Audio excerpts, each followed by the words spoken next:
You know that feeling, don't you? That instant recognition when you meet someone new. Your heart skips a beat, your stomach flutters, and something deep inside whispers, "This is the one." But if you're honest with yourself, if you really look back at your romantic history, you'll notice a disturbing pattern.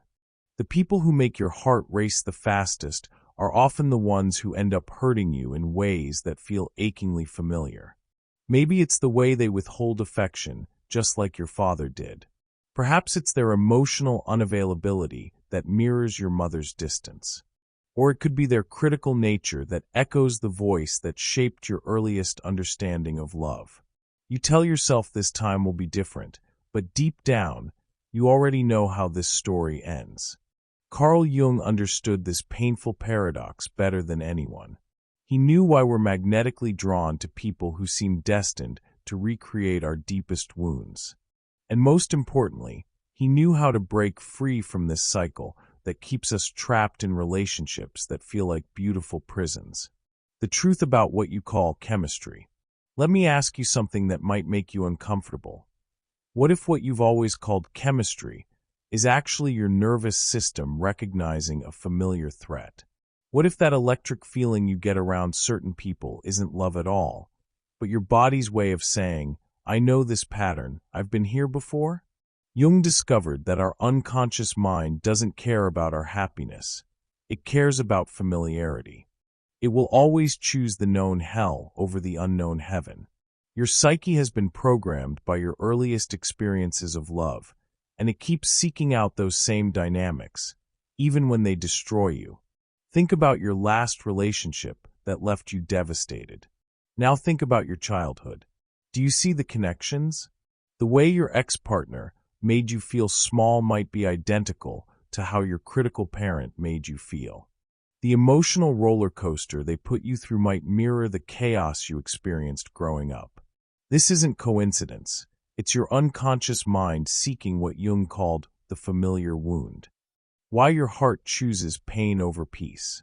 You've probably noticed that people who treat you well, who offer consistency and genuine care, sometimes feel boring to you.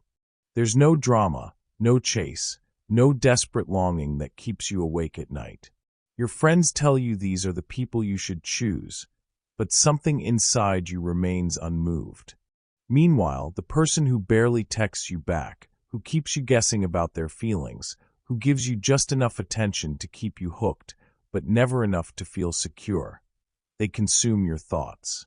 You find yourself making excuses for their behavior, believing you can love them into wholeness, convinced that if you just try hard enough, you can earn the love they seem incapable of giving. Jung would tell you that this isn't love, it's repetition compulsion. Your unconscious mind believes that if it can just get this familiar dynamic, right this time, it can finally heal the original wound. It's trying to rewrite your childhood story through your adult relationships. But here's the cruel irony. You keep choosing people who are fundamentally incapable of giving you what you need because they remind you of the people who couldn't give you what you needed in the first place. The shadow side of your attractions. There's something else Jung understood that most people miss entirely. Sometimes you're not just attracted to people who will hurt you in familiar ways. You're also attracted to people who allow you to remain unconscious of your own patterns. They become the perfect distraction from the inner work you need to do. Maybe you grew up in a home where emotions were dangerous, where expressing your needs led to rejection or punishment. Now you find yourself drawn to emotionally unavailable partners because unconsciously, their unavailability feels safer than the vulnerability required for real intimacy. You get to feel the longing, the desire, the intensity, but you never have to risk being truly seen and potentially rejected for who you really are. Or perhaps you learned early that loving meant taking care of others, that your worth depended on how much you could give, how much you could fix, how much you could endure. Now you're magnetically drawn to broken people, to partners with addictions or emotional wounds or dramatic problems that need solving. You mistake their neediness for depth, their chaos for passion, their dependence on you for love. The anima and animus, your internal love template. Jung spoke of the anima and animus, the internal feminine and masculine figures that shape how we experience love and attraction. But here's what most people don't understand. These internal figures are formed by our earliest experiences, and if those experiences were traumatic, our template for love becomes distorted. If your first experience of masculine energy was with a father who was absent, critical, or emotionally distant, your animus carries that imprint. You'll be drawn to men who embody those same qualities because that's what feels like masculine to your unconscious mind. The man who is present, emotionally available, and consistently loving might not even register as attractive because he doesn't match your trauma-informed template. The same is true if you're a man whose anima was shaped by a mother who was unpredictable, smothering, or emotionally manipulative. You'll find yourself attracted to women who recreate those same dynamics because that's what your psyche has learned to recognize as feminine energy. This is why you might find yourself saying things like, "I'm just not attracted to nice guys," or "stable women bore me." It's not that you don't want kindness or stability. It's that your unconscious mind doesn't recognize these qualities as love because they don't match your earliest programming, the healing fantasy that keeps you trapped. Here's perhaps the most painful truth Jung would want you to understand. Every time you fall in love with someone who reminds you of your trauma, part of you believes you can heal your childhood wounds through this relationship. You unconsciously think, if I can make this emotionally unavailable person love me, then maybe I really am worthy of love. If I can get this critical person to accept me, then maybe I'm not fundamentally flawed. This is why you stay in relationships that hurt you. This is why you keep giving chances to people who show you through their actions that they're not capable of the love you deserve. You're not just trying to make the relationship work. You're trying to heal your deepest wounds, to prove to the wounded child inside you that you are lovable after all. But Jung would tell you something that might shatter your heart and set you free at the same time. You cannot heal your childhood through your adult relationships. That healing must happen within you, through conscious work with your own psyche. The person who triggers all your wounds isn't your soulmate. They're your teacher, showing you exactly what still needs to be healed within you. The price of unconscious love. Look at your life right now. How much energy are you spending trying to earn love from people who are fundamentally unavailable? How much of your precious life force are you pouring into relationships that drain you, diminish you, make you question your worth? Jung would ask you to consider this. What if all that energy you're spending trying to change someone else, trying to make them love you properly, trying to heal them so they can heal you, what if you redirected all of that toward healing yourself? What if instead of asking, "How can I make them love me?" you started asking, "How can I love myself so completely that I no longer need anyone else's love to feel whole?" The path to conscious love. The journey toward healthy love begins with a painful but necessary recognition.